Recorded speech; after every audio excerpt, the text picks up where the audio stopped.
I want to learn more about Puritan literature. It is an interesting topic and fascinates me greatly. The library just doesn't seem to have a book on exactly what I want to learn. If only I could meet a Puritan author to inform me on this topic. I guess it is something I'll never know. Hi, I'm Cotton Mather, and I'm here to take you back to Puritan writing time so you can see what we wrote about and why we wrote about it. Hello, sir. Do you have a few minutes to give me some information about yourself and your writing? Sure. My name is Jonathan Edwards, and I am in the process of writing a sermon. The year is 1741, and I am planning to name this sermon, Sinners in the Hands of an Angry God.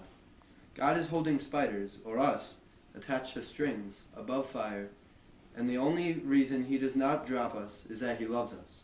My main message is that there is nothing that keeps wicked men at any one moment out of hell, but the mere pleasure of God.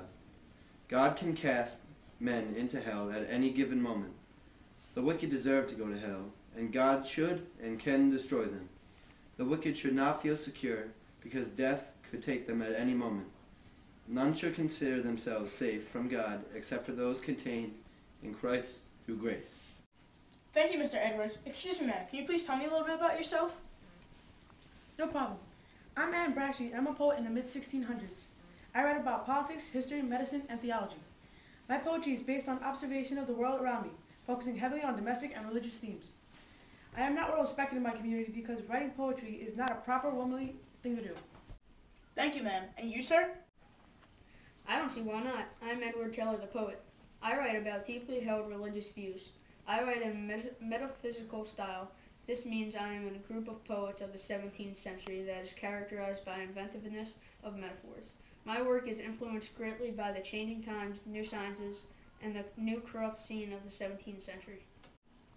I have written preparatory meditations and God's determinations touching his elect and the elect's combat in their conversation and coming up to God in Christ, together with the comfortable effects thereof, which I have not finished and will be published shortly after their finding. My complete ones will be published in 1960. Please don't ask me how I know that this many years in advance. This has been great, Cotton, but can you tell me about your writings now? Sure, I write about historical events and I write essays that encourage younger Puritans to get back to the original Puritan ways, strictly following the Bible. I have written a memorable providence relating to witchcraft and possessions, which is about the Salem witch trials. I've learned a lot today. Don't you think, CeeLo? So now I'm going to share some extra information with you. The most important part of Puritan literature was worshiping God.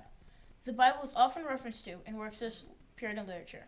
Puritans often wrote about their faith, idealism, and daily life, along with spiritual and physical conflicts. They wrote about their relationship with God and how Satan is among them always. Poetry of Puritans was considered a form of personal worship with God. Every event that was written about was seen from 2 points. One was from the natural occurrence of the event, and the other was as a message from God. There was an emphasis based on the fact that they are inferior to God and are sinners in his eyes.